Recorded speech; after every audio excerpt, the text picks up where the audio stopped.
You wake up in a prison cell not knowing how you got there. The prison door is wide open. The rest of the cells are empty but shut. The environment is dark and gloomy. You move into a door that leads to a hallway overlooking a hall with mysterious banners and emblems. After moving past it, you enter the next door and see it.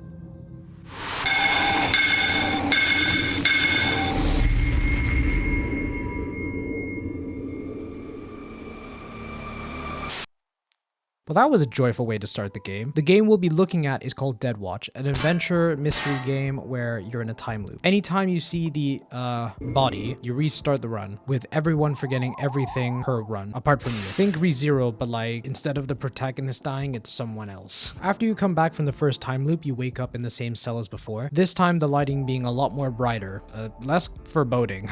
We learn the protagonist's name is Ben. Trying to open the door to no prevail, a small door in the cell opens up behind us, and it shows us the most beautiful thing anyone can see. Hamburger.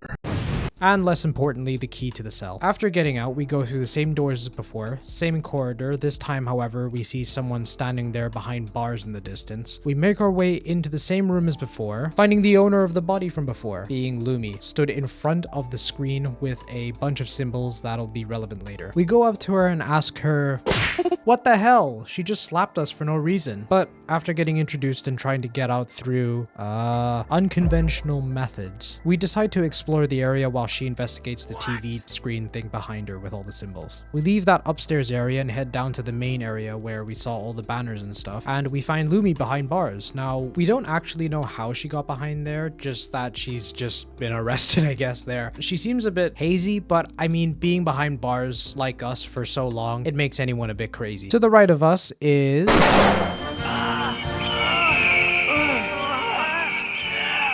the shop vendor named Cappy that sells us goods for coins that we find around the map, who also screams at the sight of us, which I think is quite rude. Like, what did Ben do to them? Moving around the rooms some more, we find probably two of my most favorite characters ever. Stock photo man and environmental storytelling skeleton, genuinely having the best chemistry between like any characters ever, better than like Walter White and Jesse. Like, just have a look at this. This is a preview. Also being introduced not too far away is a character called Kawaiwai, a magical spirit animal of a magical girl. I don't know. That's what it says. Like, you can see it. That's what it says. And she seems pretty hungry. And lastly, in the library is the last NPC we need to meet, that being who, believe it or not, her name is Kami. Oh, these names. Who also screams in horror upon seeing us. But you know what? I saw some bathrooms on the way here. Let's go see what Ben actually looks like. You know what?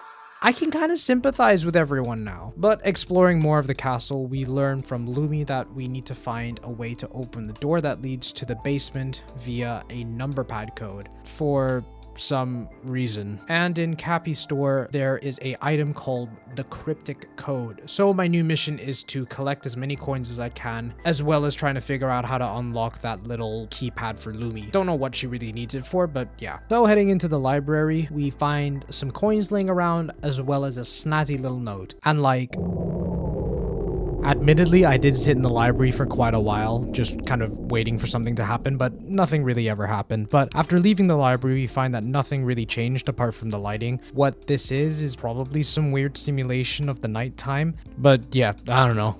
We go into Kawaiwai's room and investigate it, finding a coin up in this weird slide thingy. Moving out and toward the main area, we find that the cage Lumi was in is wide open. The store was closed, which I thought was a bit weird, but apparently that's just the normal closing hours for her. Eventually going into the room Lumi was in before the cage, and we see it.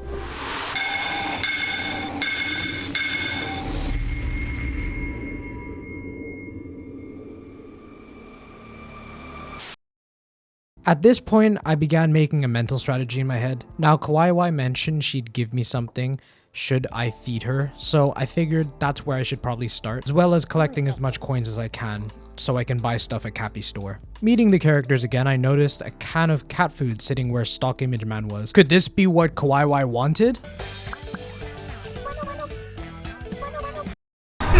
Oh, what about this? Yeah, so Kawaii gives us the key that opens an office down the hall. Inside is a computer and a coin. Inspecting the computer, there's a cooking recipe. And yeah, I think this recipe is like quite good actually from what I can see. Wait a second.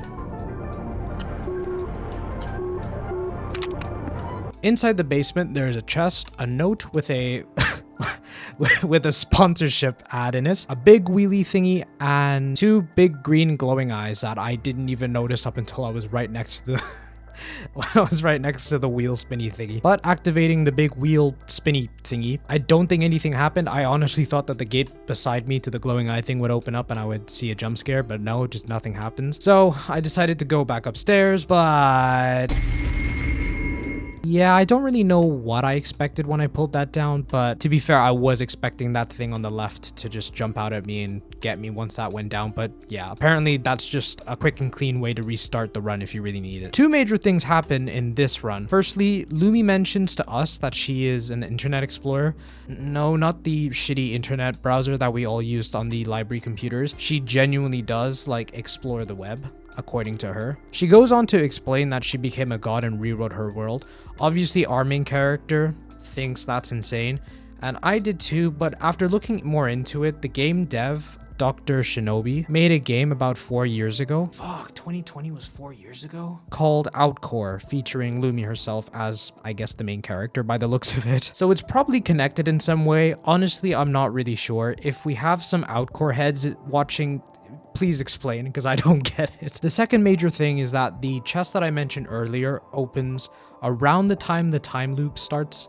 So after making a beeline toward that chest, inside is a note talking about how the writer cracked the mystery of the castle. Well, in big quotations mark, castle. It mentions how it was in fact a large elevator and that the big screen behind Lumi actually controlled it. The symbols are actually pretty easy to read. Like, the symbols just represent the numbers. So what it is that like each point represents a number. So let's say a 3-point triangle represents the number 3. So after that, I go around the castle collecting as many coins as I can, go to Cappy, buy the mysterious code that she has, write down the code on a little piece of paper that I had right in front of me, and let Lumi and her sister sort things out. Now, after restarting this time, I punch in the code right away and going out to the main area, looking down to where Lumi, okay, this joke's kind of getting old now. The Lumi's weird axe wielding fan like kind of just disappears, you know, he's not there anymore. But it also reveals what looks like an exit. I run to the basement, open the gate, tell everyone that they need to meet at the exit. And as we get ready to leave, Hey Ben, wait a second. I'm excited to escape, but I can't help but feel like something was missing. Like there's something important we— move! I want to get out!